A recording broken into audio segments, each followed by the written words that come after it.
So what kind of products is PHLster working on next? Okay, say it in a way that won't get flagged by content moderation. Can you repeat the question? What future projects do we have lined up for PHLster?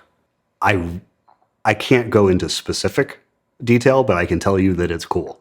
Seriously, without going into specific details about what we're doing and how we're doing it and what it's going to look like, we can tell you that based on all of our experience running the PHLster Concealment Workshop, we are taking a much harder look at the human interface between holsters and bodies. We've got a really unique view into the kinds of challenges and struggles that people have in terms of adapting a gun to their body to carry it invisibly every day. And we're able to observe them contend with these challenges over very long periods of time.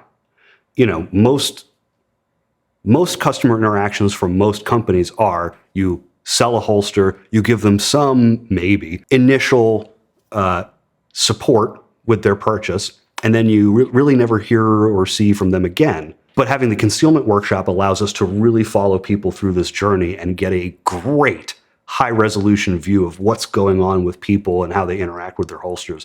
And we're getting a ton of great information from it. So look forward to products from us over the next 4, 6, 12, and 18 months that have to do specifically with human interface between the holster and the body.